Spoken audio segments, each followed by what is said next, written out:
Hello friends, welcome to Arkesh with PM channel. இன்றைக்கி நம்ம சேனலில் ரொம்ப ஒரு முக்கியமான வீடியோ. அதாவது ரேஷன் கடை ரிலேட்டடாக தான் நிறைய அப்டேட்ஸ் சொல்லியிருக்காங்க. அது என்னென்னலாம் சொல்லியிருக்காங்க, யார் யாருக்கெல்லாம் யூஸ்ஃபுல்லாக இருக்கும் அப்படின்ட்டு கம்ப்ளீட் டீட்டெயில்ஸ் பார்க்க போகிறோம். இந்த வீடியோ லாஸ்ட்டில் ஸ்கிப் பண்ணாமல் பார்த்து முழு டீட்டெயில்ஸை தெரிஞ்சுக்கோங்க.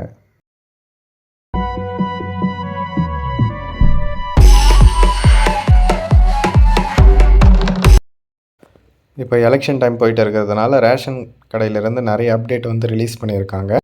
இது என்னென்னா, இப்போ 2026 ஏப்ரல் மாதம் எலெக்ஷன் வருது இல்லையா? இது இப்போ என்ன சொல்லியிருக்காங்க அப்படின்னா, இப்போ 3 மாதத்துக்கான உணவு தானியங்கள் எல்லாமே ஒரே டைமில் வாங்கிக்கலாம் அப்படின்ட்டு சொல்லியிருக்காங்க. அதாவது ஏப்ரல், மே, ஜூன் 3 மாதங்களுக்கு தேவையான அரிசி மற்றும் கோதுமை போன்ற பொருட்களை ஒரே தடவையில் இந்த ஏப்ரல் மாதமே கொடுத்துருவாங்க அப்படின்ட்டு சொல்லியிருக்காங்க. ஏன்னு கேட்டிங்கன்னா, அவங்கக்கிட்ட ஸ்டாக் அதிகமாக இருக்குது. அண்டு அந்த ஸ்டோரேஜ் இருக்கும் இல்லையா, அவங்கக்கிட்ட ஸ்பேஸ் இல்லாததுனால 3 மாதத்துக்கு தேவையானது நம்மளுக்கு கொடுத்துட்டு அவங்க பார்த்திங்கன்னா புது ஸ்டாக் இறக்குறாங்களாம். அதனால் இந்த 3 மாதத்தோடு சேர்த்து 3 மாதம் உணவு தானியங்கள் எல்லாமே கொடுத்துட்றோம் அப்படின்ற மாதிரி சொல்லியிருக்காங்க. நீங்களுமே உங்களை ரேஷன் கடையில் கேட்டு வாங்கிக்கலாம். அதே மாதிரி இது ரொம்ப நாளாக சொல்லின்னு இருக்கிறது தான். இகேஒய்சி பண்ண சொல்லியிருக்காங்க. எல்லா ரேஷன் ஷாப்லேயும் எல்லாருமே பார்த்திங்கன்னா உங்களோட கைரேகையை அந்த மிஷினில் வச்சு பதிவு பண்ணுற மாதிரி இருக்கும். சரியா? அதை எல்லாருமே கம்பல்சரி பண்ணி ஆகணும் அப்படின்ட்டு சொல்லியிருக்காங்க. உங்களோட ஆதார் ரேகை ஆதாரில் வச்சுருப்பீங்க பார்த்தியா ரேகை, அந்த ரேகையும் இப்போ நீங்கள் வைக்க போகிற ரேகையும் மேட்ச் ஆகணும் அப்படின்ட்டு சொல்லியிருக்காங்க. அது ஒரு 2 நிமிஷம் ப்ராசஸ் தான். நான் கூட பண்ணிட்டேன். 2 நிமிஷம் ப்ராசஸ் தான். நீங்கள் போங்க, உங்களோட கார்டு கொடுங்க. அவங்க உள்ளே போயிட்டு உங்களோட நேமை செலக்ட் பண்ணாங்கன்னா ஃபிங்கர் பிரிண்ட்டு கேட்கும். கொடுத்தீங்கன்னா ஒரு 2 மினிட்ஸில் சக்ஸஸ் ஆகிடும். சரியா? அதனால் இதை கம்பல்சரி கேஒய்சி பண்ணிவிடுங்க. சப்போஸ் கேஒய்சி பண்ணல அப்படின்னா உங்களுக்கான ரேஷன் பொருட்கள் கட் பண்ணிவிடுவாங்க. அந்த மிஷின் இருக்குது பார்த்தீங்களா, பிஓஎஸ்ன்னு சொல்லுவாங்க, பாயிண்ட் ஆஃப் ஸ்கேலு, அதில் தான் செக் பண்ணுறாங்க.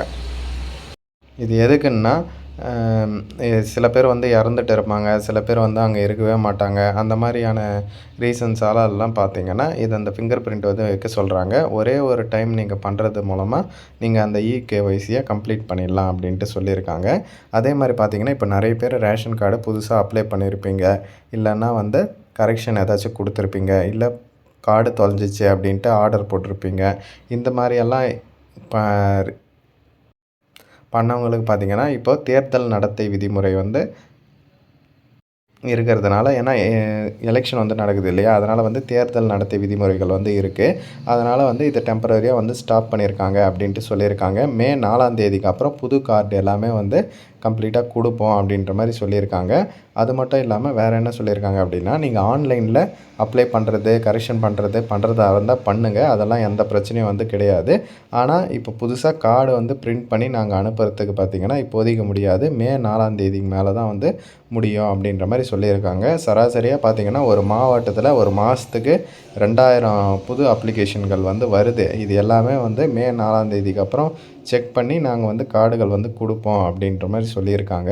அதே மாதிரி நீங்கள் இப்போது ஆன்லைனில் பண்ணி வைக்கிறது நல்லது. அது லைனாக அப்ளிகேஷன்ஸ் இருக்கும். அது மே 4ஆம் தேதிக்கு மேலே பரிசீலித்து அதை கொடுப்பாங்க அப்படின்ட்டு சொல்லியிருக்காங்க. சரியா? அதனால் நீங்கள் அப்ளை பண்ணுறவங்க பண்ணுறதா இருந்தால் பண்ணுங்கள்.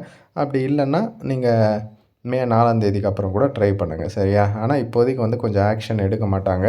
ஏன்னா தேர்தல் நடத்தை விதிமுறைகள் இருக்குது. அதனால் எந்த ஆக்ஷனும் இப்போதைக்கு இருக்காது. மே 4ஆம் தேதிக்கு அப்புறம் தான் ப்ராசஸ் பண்ணுவாங்க அப்படின்ற மாதிரி சொல்லியிருக்காங்க. இந்த மாதிரியான அப்டேட்ஸ் எல்லாமே நீங்கள் தெரிஞ்சுக்கணும் அப்படின்னு நினச்சிங்கன்னா நம்ம சேனலில் சப்ஸ்கிரைப் பண்ணிக்கோங்க. அண்ட் டிஸ்கிரிப்ஷனில் WhatsApp and Telegram group link இருக்குது, மறக்காம அதுலேயும் ஜாயின் பண்ணிக்கோங்க. ஓகே ஃப்ரெண்ட்ஸ், தேங்க்ஸ் ஃபார் வாட்சிங்.